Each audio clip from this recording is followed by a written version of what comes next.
What's up, guys? It's Alec Torelli. Welcome back to a live episode of the Hand of the Day, and thank you guys for being with me today. We got two awesome cans coming up from two different people today, so I'm really excited to share that with you. We should have tech working today, which I'm also excited about, hopefully semi-optimistic about.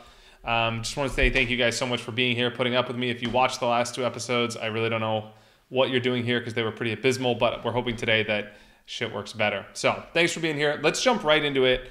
Boom. Look at that. Tech working. All right. Ted, what's up, man? Let me unmute you because that would be not good. Ted is here with us. He's part of our Conscious Poker Elite Mastermind program. We've been working together for a couple months now. Ted, are you there? There we go. What's up, my man? How you doing? Pretty good. Thanks for being on the show. Yeah, so I am excited. Ted, give us a 30-second rundown. Where are you from? Quick poker background. Let us know any information about this hand, too.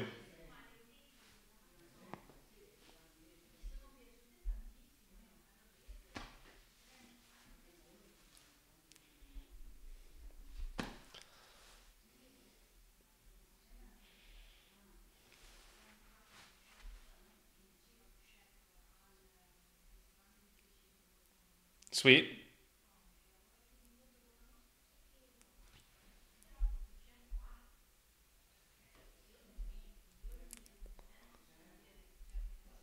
Love it.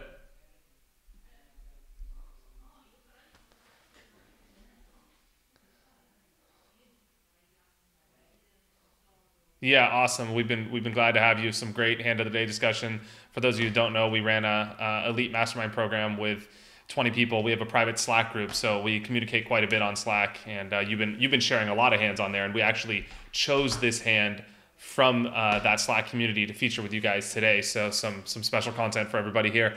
Let's jump into it. Anything we need to know about this hand before we go into it? Any history that is relevant to share?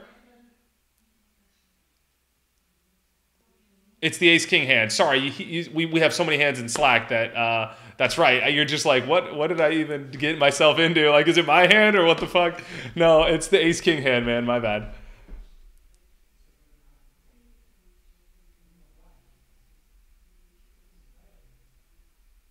Okay, that's pretty important info. I'd love to get some backstory because, that's so relevant. Like sometimes, if they've just lost a big pot, they're likely to maybe be chasing losses. Their range is going to be wider. They're going to be playing more hands.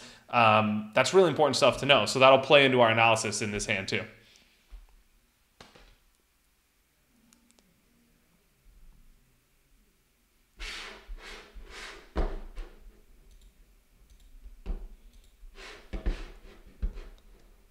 Okay. All right. So, right. Mainly she lost a big hand. Let's jump into it. We're playing 2-5-10. Is that correct?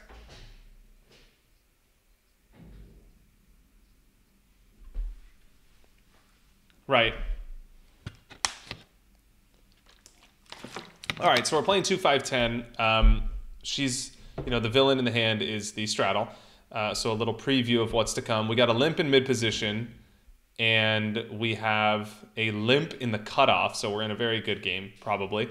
We're in the small blind with ace king, and we have a clear raise here. I think going bigger makes a lot of sense, which you elected to do. You went 55. I think that's the smallest I'd go. I would even maybe go 60, 70. So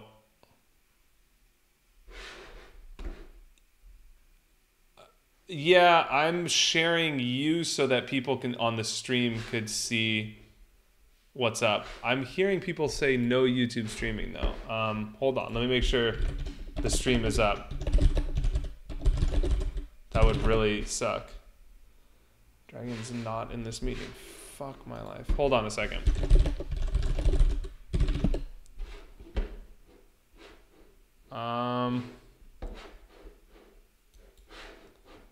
Oh no, I was so happy. I thought I did everything right this time. Oh my god, guys. No, he says the live stream is on. No, so we are on the show. Okay. Okay, so Oh no, they said they can't hear the guest. Let me, oh God, we thought we were doing it. Hold on, let me take these out and maybe they could hear you this way. Hold on. So the audio. So could you talk really quick?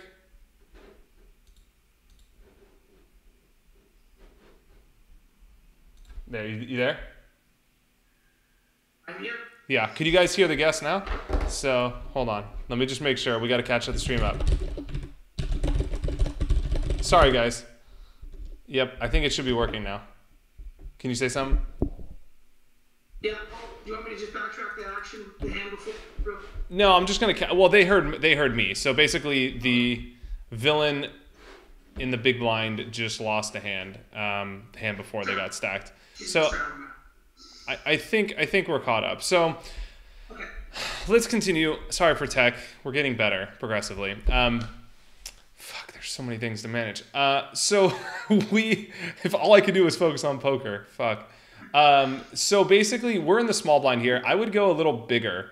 Like, 55 is fine. 40 is not okay. You're just going to get domino effect. You're just giving away the strength of your hand without cutting down on implied odds. The one reason why I think 55, 60 is okay is because you're 100 big blinds deep or less. If we were deeper, like 200 big blinds deep, I'd want to see 70, even 80 here, because you're out of position. You're raising in the small blind. You're giving away the fact that you have a really strong hand. Let's be honest. You can just complete here and limp, and so when you raise, your range is usually stronger.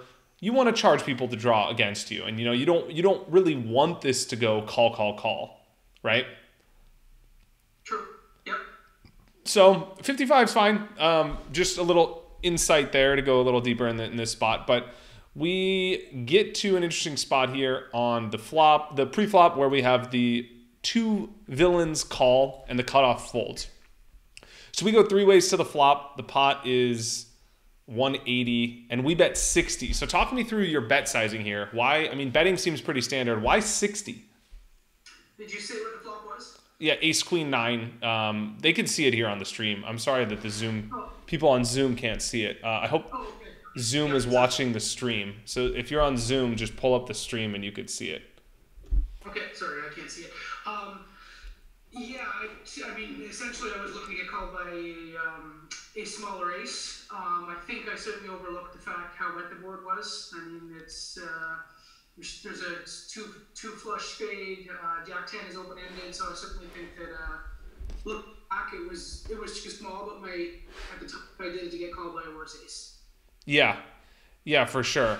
I think in this spot, three ways. I guess the case for betting small is that you could get stacks in probably by the river because we're only 100 big blinds deep.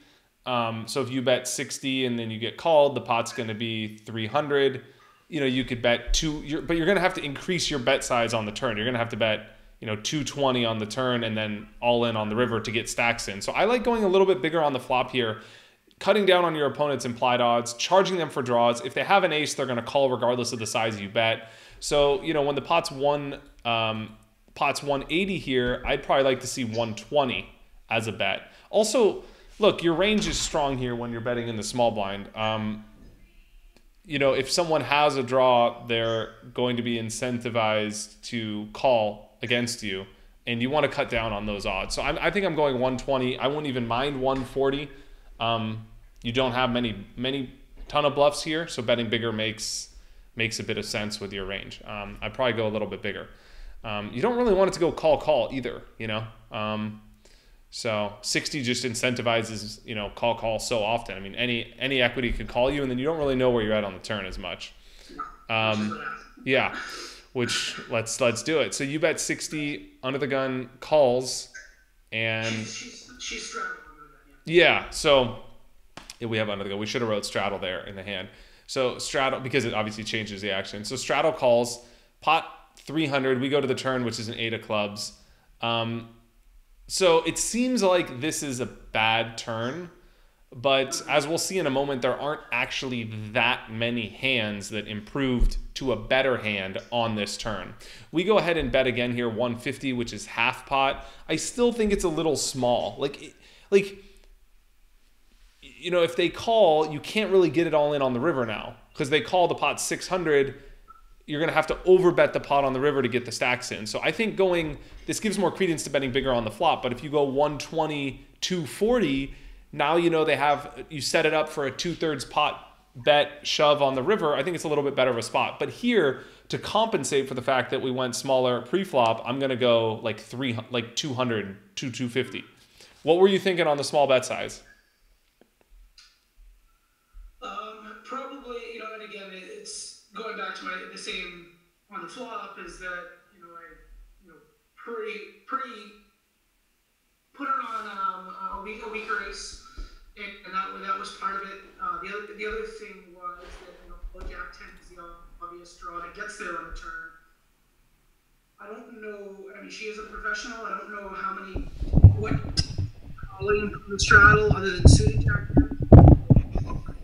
With only 2 couples not available, I don't know. I felt like I just felt like she possibly had a weaker ace, and probably I narrowed her range a little bit too narrow, I think, and then as a result, I'm in this tough spot with a small bet.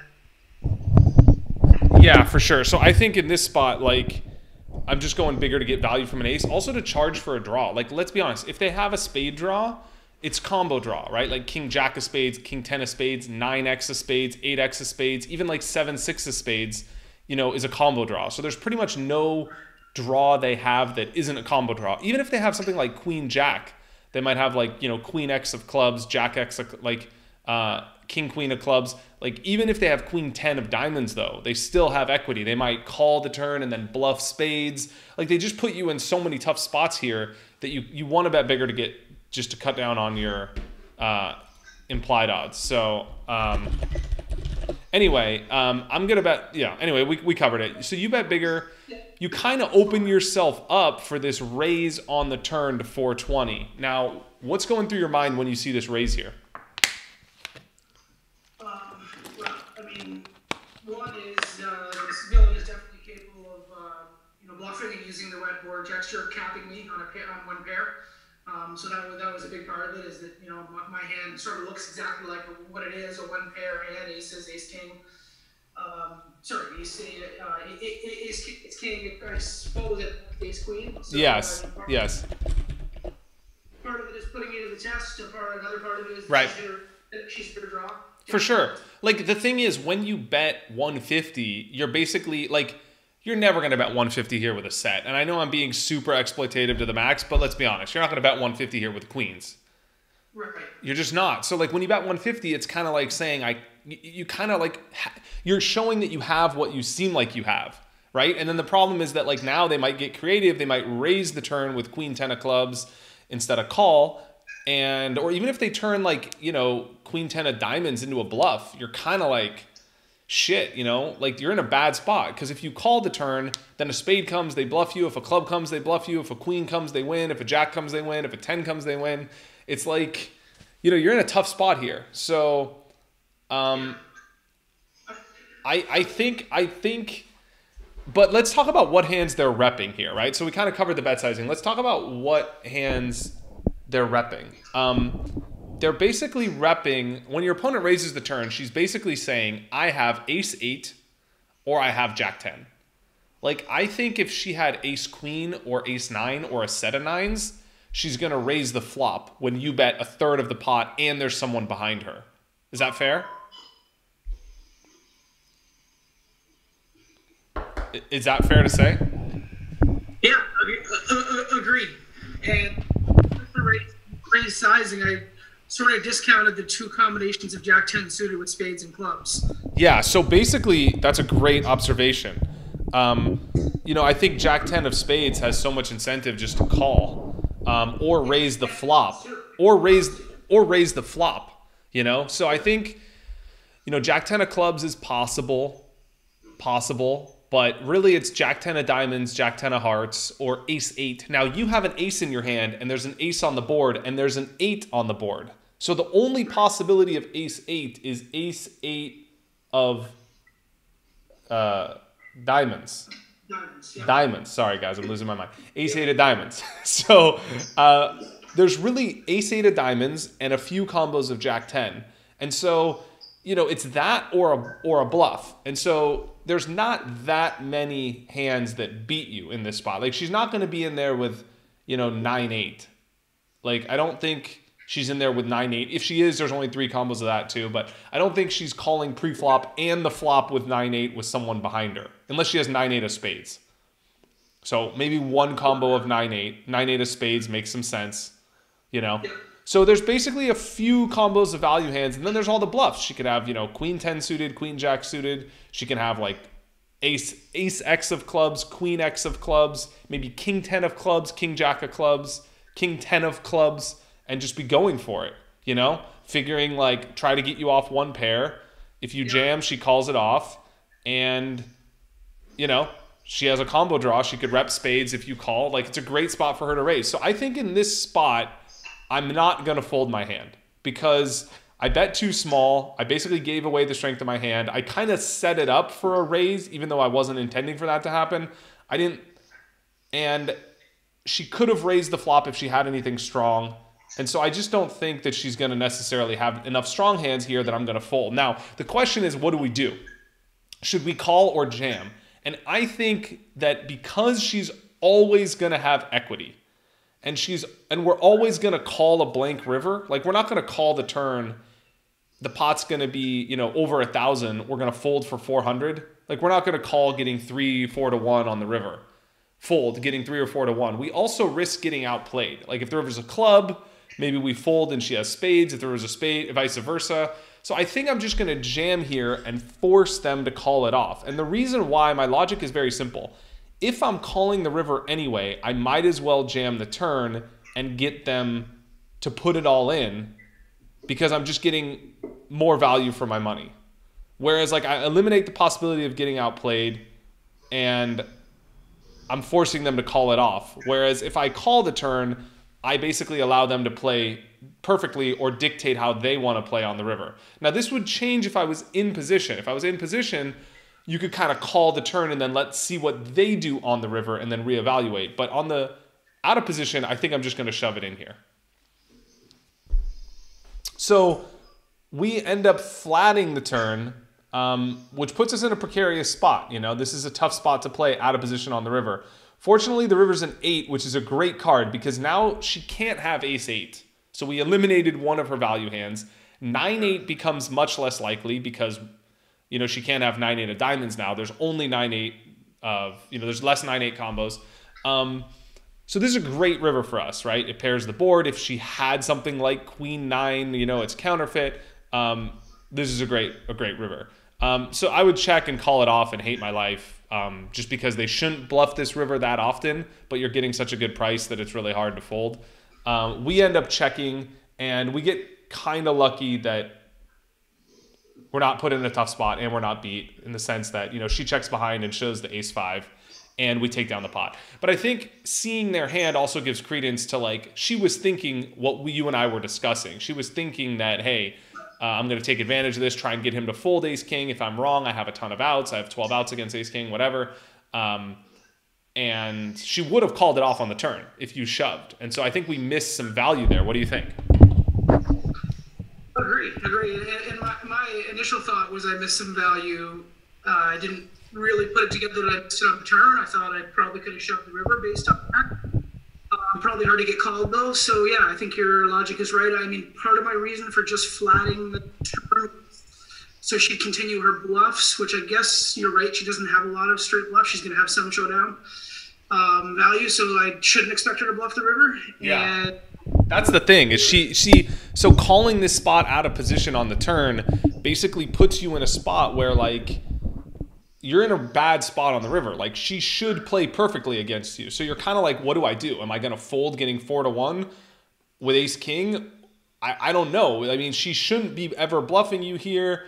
And so you just kind of let her play perfectly. She can value shove correctly. She can check correctly. She can maybe bluff and get you to, like, try and level you out of folding. And so it's just a really tough spot, which is why, if you're beat, you're going to lose it anyway. You might as well shove it in. So... yeah, I guess the only thing I was thinking is that if the river was the jacker, I could check fold, knowing that really I can't beat anything at that point. But, I mean, outside of that, those few river cards that would be bad for me outside. Yeah, we could check fold on like a jack of clubs, a jack of spades, something like that. But even on a like a two of clubs or two of spades, it's hard to fold because she could have, king 10 of clubs and be bluffing us. Yeah. So like, and the price we're getting is so good that it's really going to be hard to fold rivers. So this was a great hand. This was awesome. I want to take one question on this hand if anyone has it. I'm watching the YouTube chat, guys, so what's up? Thank you guys for being here on YouTube. You guys are awesome. Appreciate you putting up with less tech difficulties, but some tech today, and Ted as well. I know you guys on Zoom can't see the hands. I got some live participants watching. I'm sorry about that. We'll try and fix that for next week. But if anyone has any questions on this, drop me a question now, and I'll answer it. Otherwise, we're going to move on to the next hand. Ted, I'm going to give you the boot. Open it up for Joel, who I hope is here on Zoom. Joel, I don't see you, but if you're here, my man. Oh. So this guy has a question. DHMHT has a question. What's up, man? You there? Drop your question in. Hey, we can hear you. Go ahead. What? Do you listen? Yep, go ahead, man. We can hear you. What's your question, man? On the 10, don't you think that the race sizing is a bit too small? It wouldn't be more preferable to have in the raising? Yeah, so he said the race size was too small in the turn. I don't know. I mean, I from the villain standpoint, the villain's race size. Yes. Yeah, I actually don't mind if we go back to the turn here, guys, on YouTube. Hang on. So we go back to the turn here. I actually kind of like the 420. I mean, it basically is a spot where it puts us in a really tough spot with our entire range, right? Even like unless we have a set or something like that. But if we have what it looks like we have, which is like ace king, ace jack type of hand, it puts us in a really tough spot. And what this raise does from the villain is it allows the villain to see a cheap showdown. So instead of the villain, think about this from the villain standpoint. So instead of the villain calling 150 on the turn and then calling a $600 bet on the river or a $500 bet on the river, the villain puts in 420 on the turn. So, they put in half the amount of money overall, and they get to dictate the tempo on the river. They get to play perfectly on the river. They could bluff spades, value shove a 5 or a club, and they could check other rivers and maybe bluff a 10 or a jack. So they basically get to play perfectly on the river, and they get to see the river for a much cheaper cost. Whereas if they leave us with the lead, it'll cost them a lot more. So I actually like how the villain played this hand. I actually think, given that we bet really small, they could exploitatively take advantage of that and go for the raise on the turn. Whereas if we bet bigger, their only raise option on the turn would be to jam, and I don't think they would be less likely to do that because it's only one call for us. Whereas when we bet smaller, we have to call the turn and we have money left behind. It's that much harder to jam it in. So I actually think the villain played the hand pretty well. I really like how the villain played the hand, to be honest. And if she gets caught with her hand in the cooking jar and we jam it in, if we have the balls to jam it in, she just calls it off. And she's behind, but she's going to be getting 3-1 with top pair and a flush draw. Like, whatever. She goes for it, I actually think it's a good spot. So, cool, man. I don't see Joel here, which sucks because we're supposed to be doing... I was going to try and get someone else on the show and do that hand. But what we can do is go over your second hand. If the world gives me 30 seconds here, I'm going to go over your second hand and we'll do that. How about that? Ted, you there? Did I mute your ass or what? No, I muted myself. I'm good. Yeah, my second hand is quite a bit simpler. It's more of a math question, but yeah, let's go over it. Yeah, we could go over it for a second, and I'll kind of I don't want to get too... I know it's kind of more of a math question, but I have a reasonable way that I could give people to kind of solve this, and I thought it was kind of interesting. So Let's see. I'd like to open it up for general questions too, which I think will be interesting. So if you guys have general questions, drop those in the chat as well. We could get into like general Q&A is my favorite part. I mean, the hand's kind of like, it's fun, but there's nothing like general Q&A. General Q&A is epic. So I'm going to try and download this hand. I'll take a question now. I got to download this from my folder on the hang on guys. So let's see. I'm looking on YouTube, guys. If you guys have a question, let me know. I'd be happy to answer in the live chat. Hold on. Oh my gosh, why can't I see all the... Yeah, if you have a question not about the hand too, I'm happy to answer that. Or anybody on the Zoom chat too. I could see both the chats, even though it's quite a bit of stuff to follow. So okay, let me answer a generic question from Justin. Justin, what's up, man? Welcome. Thank you for being here. Justin asks, like, what are some good habits players have that allow them to move from 2.5 to 5.10? So this is a good question. This is stuff I find interesting talking about. I think it's fun to divide these live sessions up into like two separate sort of formats where we might get back to the hand later, guys, but where we do a little bit about being better at playing poker and a little bit about being a better poker player. And I think that's a fun way to divide this up because, you know, there's more to necessarily being successful at poker than just being good at strategy. And that's really what we try to cover, like in those elite masterminds and stuff, is really approach things from two different standpoints. And I think the habits thing is probably as important, if not more important, when you're looking at like that specific level that you're at. So if you're, like the tactical skill that it requires to win at 2.5 is probably going to be similar to the tactical skill it requires to win at 5.10. Like you need to be a little bit better at poker, sure, but a lot of the ways that you're going to find edges are going to be just how good you are as a poker player. So like how good some of your habits are. So I think things like bankroll management are probably come to mind first and foremost, because you could be the best player in the world at 5.10 and still go broke, or 2.5. And so I think that's probably like the number one thing that I would say is like the reason why people go broke, is that. And I think the second thing is probably, if I had to say the second habit, is probably just being able to know yourself well enough to mitigate your bad habits and double down on your strengths. So what I mean by that is like, if you're really good at live poker and reading people, and your edge in live poker is because of your patience, for example, then you need to take all your decisions leading up to the game to put yourself in a spot where you can leverage that strength.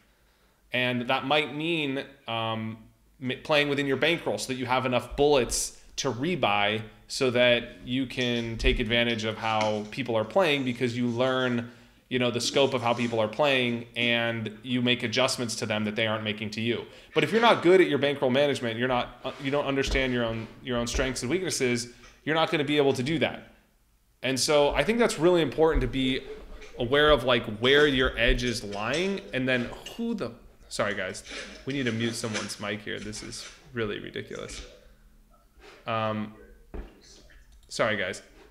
Yeah, just being aware of where your edge lies in a game and focusing your energy on that particular area. And then in conjunction with that, it's like not giving in to the things that are your weaknesses. So if you are impatient, you're the opposite of that, limiting the amount of money you bring to the casino or the amount of buy-ins you have so that you don't play out of your means or tilt, or you lose your emotions at the table, you don't lose your edge, right? So if you're doing something like where that you get frustrated after 2 or 3 buy-ins, you set a hard stop loss, or you only bring a certain amount of money to the game, or you make a prop bet with a friend where you could only lose, 2 buy-ins in a 2-5 game or whatever it is. And those are really the things that are the habits that really make someone like a winner long term. And you see so many players with a lot of talent just sort of beat themselves in poker, and that's a huge problem. You see that a lot, and I think that's a big problem. You see players, playing off their game. You see players that play when they're tired or they shouldn't be in the game, when they're frustrated, they're stuck, or they're losing, or they can't control their emotions, or they're playing when they're hungover, or they don't eat right, they don't sleep right. They have gambling habits with blackjack or sports or table games. And all those things are deadly. You can't, poker's hard enough even if you do everything right. And so I think you got to know where your edge is, and you got to know where your weaknesses are, and you really got to be aware and humble of those things, because everybody has them, right? Nobody has a complete package, right? Everybody's got a different type of car, and certain cars are fast, but they have bad gas mileage. Certain cars are slow, but they have great gas mileage. And you really got to know what kind of vehicle you're operating, and then put yourself in a situation that allows you to win. So, all right, let's go. Joel, I think you're here, man. Let's oh no, he was here. I see him. Let's get Joel on the show. We'll do another hand. Where are you, my man? There you are. Hey, what's up? Hey, how are you? Hey, I'm good. Can everybody see Joel here? There we go. What's up, Joel? Welcome to the show. Give everyone a quick rundown of who you are, where you're from, and yeah.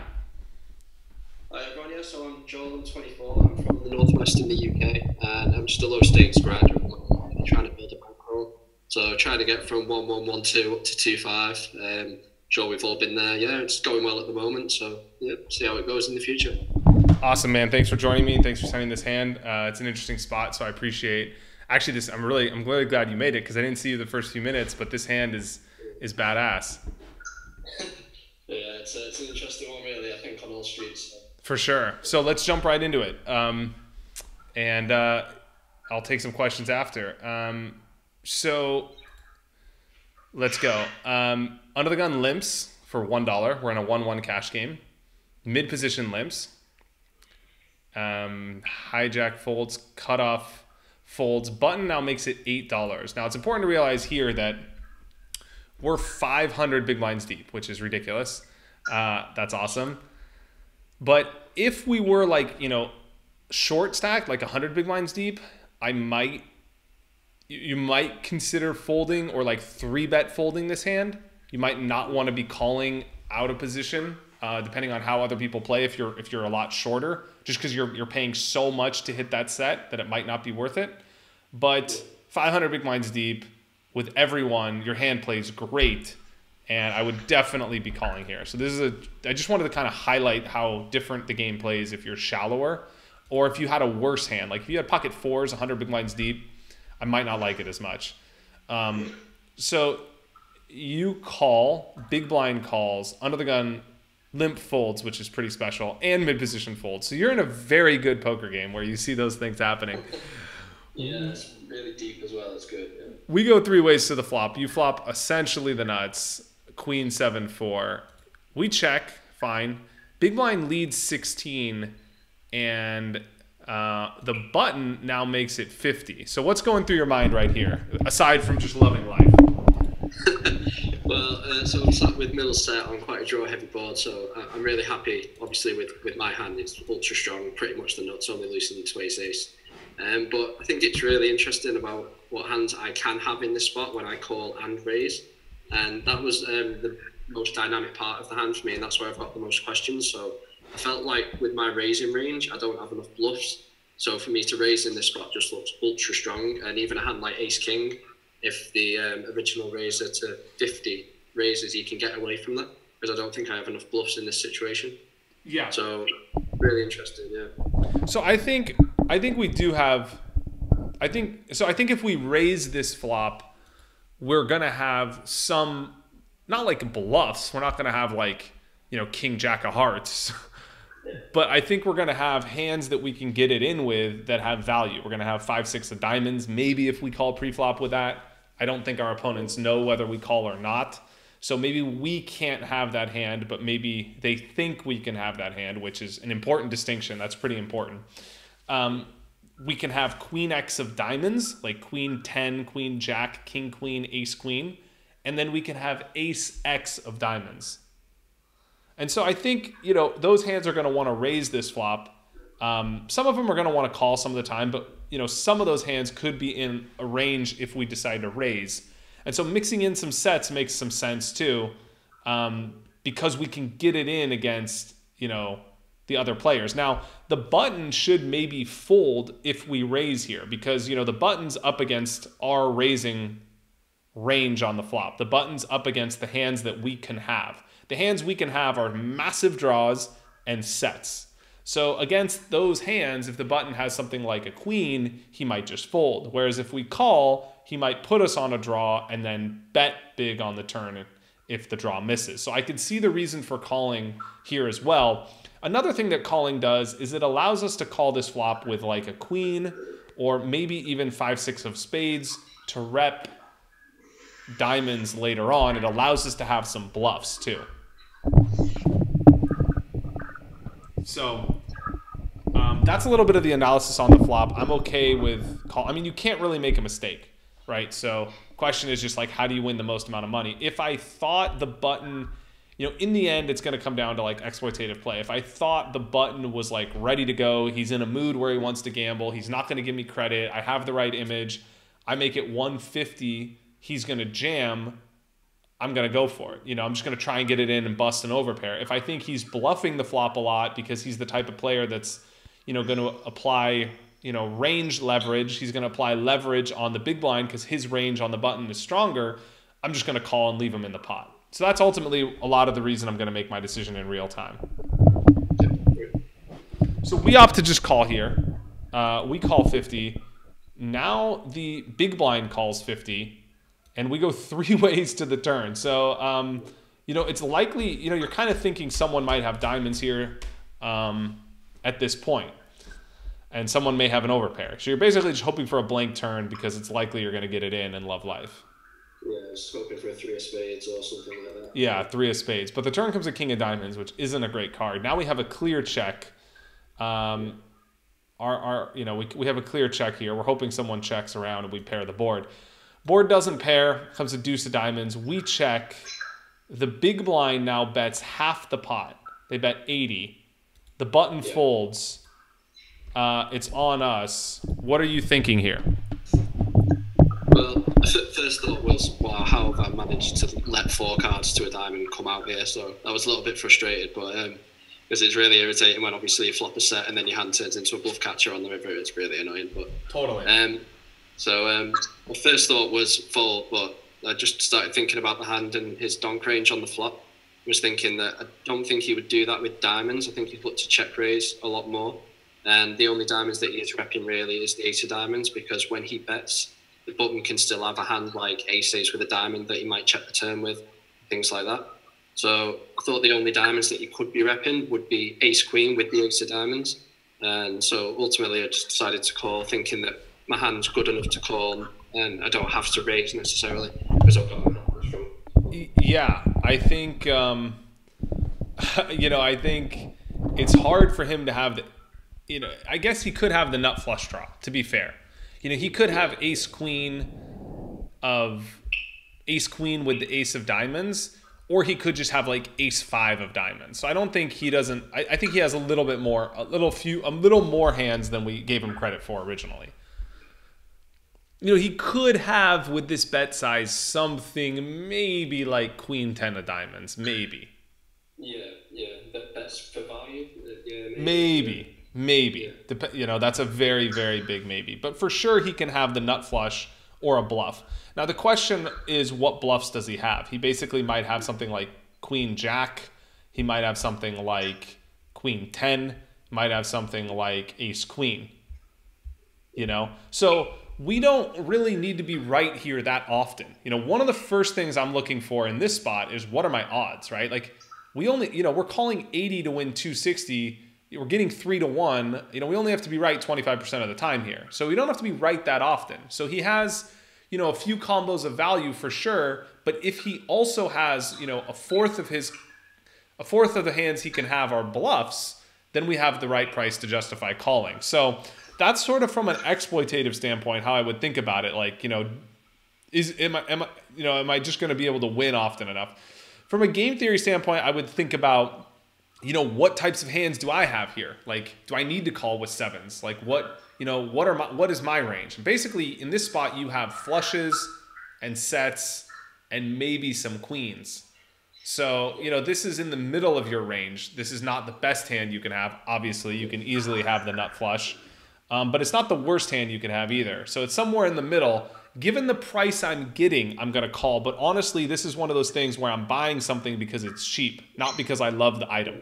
Like you buy an iPhone because it's your favorite phone. You don't buy it because it's cheap. Sometimes you buy something because you're getting 3 to 1. You're getting 2 for the price of 1. This is really one of those spots in poker that I think is similar to life in that way, where you're like, whatever, it doesn't cost a lot, I'll buy it. And I feel like that's why we should call here. So anyway, you end up calling, and credit to you, man. You played this hand really well. Well done. Yeah, I like your call because I know why you're thinking what you're thinking, which I think is really important. And even if they turn over a flush, like some people are like, oh well, you made the right call, good job because you won. Whereas I don't really give a fuck if you win or lose. I just care whether or not you actually walked through the hand the correct way possible, because long term you're going to lose here some of the time. But as long as you win 25%, you're making money. So well done. No, thanks a lot. Appreciate it. Yeah, for sure. This is an interesting hand. I think you're really solid, man. You have a good poker mind. You analyze stuff really well. Thank you very much. Appreciate that. Yeah, for sure, man. And good luck to you in the UK, dude. That's awesome. Stay warm. Thanks, yeah, fingers crossed can boost the bankroll a little bit and see how it goes from there. Yeah, in these games with your skill, I'm confident you can. So keep grinding, and you'll get there, man. Yes, thank you, Alec. Yeah, for sure. That was awesome. Thank you, Joel, for joining the show. That was cool. So a few things. If you guys want to join the show, you can. I don't know what the best thing to do is. Let me think. Should have made it easier. I guess we're redoing our way of submitting hands now to make it easier for you guys to submit hands to us. So at Conscious Poker, we're trying to make it easier for you guys to submit your hands. For now, you could go to consciouspoker.com/contact, which I'll type in here, and you can submit your hands that way, and we will select the best hands. There's a drop-down menu here. We will select the best hands and feature them here if you guys want to be on the show, or if you just have hands you want us to review, not on the show, just in normal Hand of the Day episodes. That's a great way to do it as well. So yeah, what else? If you guys have questions, drop them in here. I'm happy to answer a few now before I go. This has been fun. Try to get some interesting hands, some different people from different places on the show as well. So let's see. I'm going back to YouTube. Let's see. What's up, Doan, Brian? Hey guys, thanks for being here. Marco. Yeah, if someone has some other questions, maybe not on the hand. We talked quite a bit about the hands. Maybe on something else we can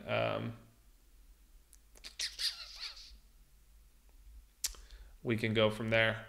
Oh yeah, actually that's a fair question. So Brian asked if I mentioned my preferred line on the flop in the last hand. So let's go back to the flop really quick. And yeah, I think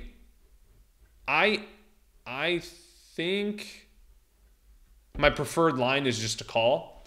And for me, I'm going to be calling here mainly because I just like to call with more hands, and I kind of like to play post flop. And so if I raise here, the hand's kind of over.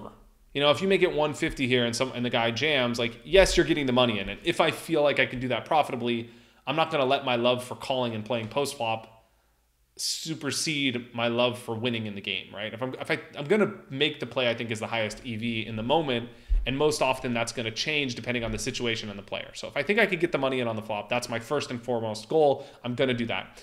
But I think in general, like, my overall strategy here is going to be to call, because it keeps your range wider, right? Like when you call this flop, you're harder to play against. Your opponents don't know whether you have sets. They don't know whether you have queens. They don't know whether you have flush draws. They don't know whether you have 9-8 of like 5-6. They just don't know what the hell you have.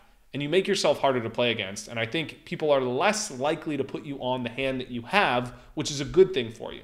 I'm also comfortable playing post-flop. I like putting people in spots they haven't seen that I'm prepared for. And so by preparing myself for spots like these and thinking ahead of time, what am I going to do in this spot? What hands am I calling the flop with? What does my hand look like when I call? I kind of like allow myself to get an edge on the competition. Whereas when I raise, it's like I'm playing the hand the same way everyone else would play it. And so I'm not putting myself in a spot that's unique. And I feel like that's where the biggest edges lie. So I kind of like to play a little bit different. I think that's a great question. I think I like calling here. I think I really liked how Joel played this hand everywhere. I think his analysis was great. Joel, you're a rock star, buddy. So, yeah. All right, let's take some other questions. Brandon, what's the best strategy against a super tight Niddy table? Quit. Shitty game. I don't know what to say. If you're in a really bad game that's super tight and Niddy, it's really boring to play winning poker. Like, it's not to say you can't gain an edge and win, but you're not likely to get an edge by trying to play 40% of hands and just winning the blinds every hand and raising and bombing it. Unless you're really disciplined and you're very, very good at post-flop hand reading and understand exactly when sort of someone has it, and you're running them over and winning enough money in the small pots, running them over, and zigzagging well enough in the medium and bigger size pots when someone puts up resistance that to get out of the way so you don't lose too much money, overvaluing bluffs and spots like that, trying to continue running people over to compensate for the fact that you're playing too loose, you're going to lose money if you're playing too loose. So the strategy would be, just to play tighter and play better than them. But it's tough to do. You have to be really patient. And so it's boring to play in those games. It's like frustrating. I don't really like games like that because it's just, it's just a pain in the ass. So I guess the strategy would be to play really solid. And generally when you're playing against super tight Niddy players, they're very predictable. So spots where they're just not going to fold because they waited all day, they have their top pair, and they're going for it. So the strategy is to just be exploitative to the max. You basically bluff once, check the rest of the way. When they put up resistance and show that they have a calling hand, pot it 3 times when you have it and don't when you don't. But I mean, that's just a boring style to play. And the reason it's boring is because you could only play when you have a hand that's stronger than their Niddy value range. You could only play the pots when you have a hand that's stronger than their hand. And that doesn't happen often in poker, right? Most of the time you don't have shit. You just have to fold. So in games where you have to have a hand to win, I don't know. A lot of people would be better off quitting because a lot of people don't have the patience to play in those games. That's just my opinion. So I don't know what you should do, my man, because I don't know about you as a player. And that's part of being self-aware, like what I was talking about earlier. Are you a patient player, or are you anxious and you're just trying to compensate by, just barreling down your stack off every hand? So it's like, I don't know you really, so I can't tell you what to do. But those are the things I would consider, and I would try and figure out, what my strengths are, and can I win in this game? Do I have what it takes to win in this game? Am I realistically going to play the style it takes to succeed to win in this game?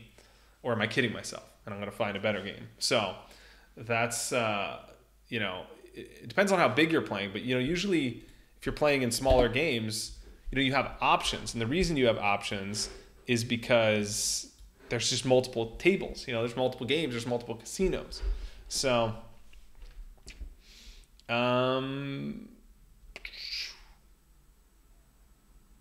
yeah, super tight Niddy table. That's painful stuff, man.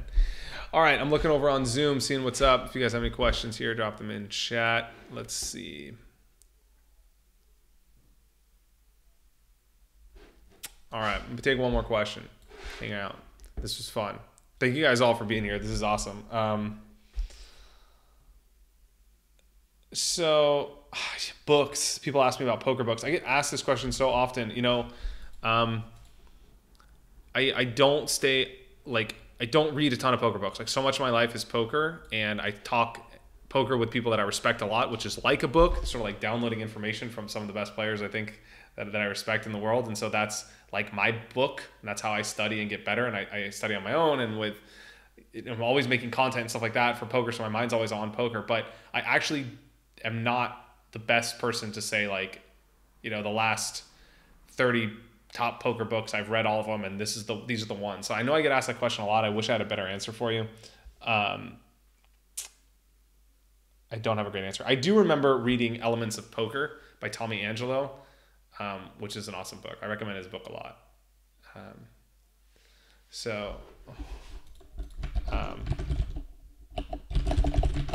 So yeah, that's a great book. It's probably similar to The Mental Game of Poker based on the title. It's about being a better poker player, not being better at playing poker. And there's a difference. And yeah, it's awesome. It's a great book. So I do have a book that I wrote, 4 Steps to Beating Anyone at Poker. It's an in-depth ebook that I don't want to like use this as an op to plug my products, but it's a great book if you're interested in poker strategy. It's basically my thought process for thinking through every hand, broken down into 4 easy to follow steps, and that's really useful. It's basically a blueprint that you could apply to any situation that you face versus any opponent. And so it's basically trying to like synthesize the best information that I've found or used in my career, and then break it down into a step-by-step process to follow that you could apply to your game. And it doesn't matter who you're playing against or what you're playing against, because it's a methodical approach, systematic approach you can apply to any situation. So if you're interested in some more of our products, consciouspoker.com, you can find more information. They have some good stuff that we offer there. If you guys like this, I mean, on that note too, like not books specifically, but on that note of like poker strategy, if you guys like these style of courses, we do offer a pro membership program where we have in-depth videos like the more in depth than we have time to go into in YouTube videos, even though these YouTube videos have been a little bit more in depth. But we go into like some of the poker math and show you guys some of the programs I use, how to study poker, walk you through the math process, show you how to construct your own ranges, how to figure out what to do, how to solve these situations, figure out what your opponents have in each and every spot. I go into that in in-depth videos, and we also have a monthly group call that we do with all the pro members in there. That's at consciouspoker.com as well. And our pro membership program is really for those people that really want that next level and kind of want to fast track things a little bit, and work with me and some of our coaches as well at Conscious Poker. We also do have like a forum or a private Slack group for people that want to communicate, so you could have someone to actually help study hands with, and talk poker with every day. And that stuff's awesome too, because it's so hard to find people like to connect with, right? And that are like-minded and that are aspiring players that are, wanting that next level in poker, that actually care or give a fuck about improving. You know what I mean? So we created that community to really put people together. And that's something that's been really popular, really fun. And I think people have really benefited from that community. So that's something else for you guys too. Again, that's all at consciousspoker.com. You guys can look through that. We also have some free stuff too for you guys that just want a little bit of a taste of what we can offer. We have a hand reading system product, which is basically free download PDF, which teaches you how to think about your opponent's hand range, how to put them on a hand range, how to like step by step walk through what your opponents have, and the way that I sort of think about ranges of opponents, because I know a lot of people struggle with hand reading. So we wanted to make this product available for people that wanted to get better at hand reading, wanting to get better at figuring out what their opponents have, and then using that information, of course, to make the best decision. So that's also at consciousspoker.com too. Free content, and there's a ton of blogs there that are free too. There's really a lot of great stuff. So aside from the YouTube videos, I recommend you check it out. All right. So I think that's it. I might take one more question. Let's see.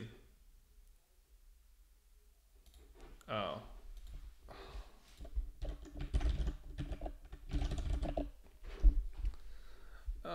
Looking through some more questions here, guys. Hang on one sec. Do you find any differences between most six? No, not too interesting.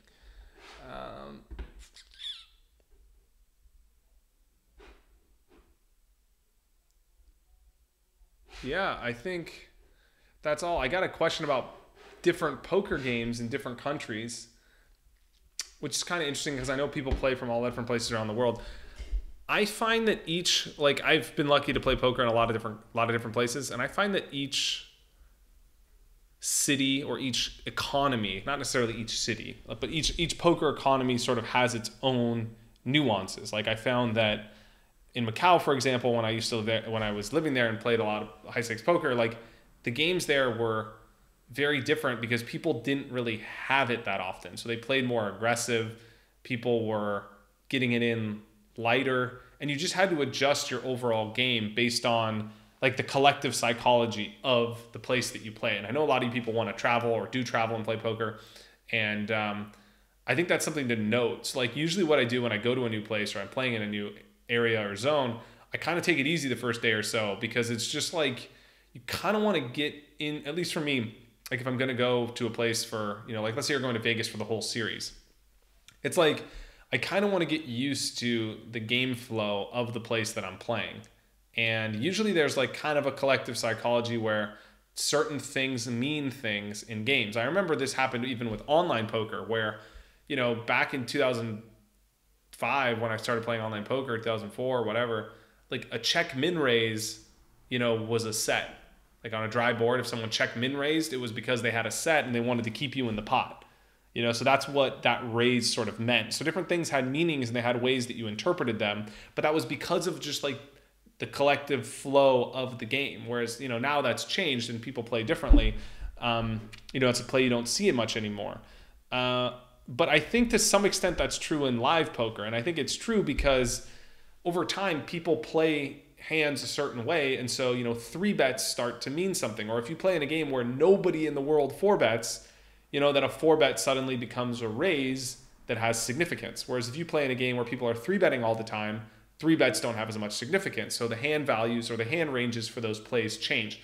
I think it's important to be aware of, how that is unique for your own particular card room and how that's changing in your card room on a monthly basis, as the game sort of evolves. And I've seen it evolve a ton over the last, decade, 15 years in poker. And it's interesting to see how the game flow is different, not just, progressively throughout the years, but in every different country and that I've got to play poker in. So that's a cool question. Thank you.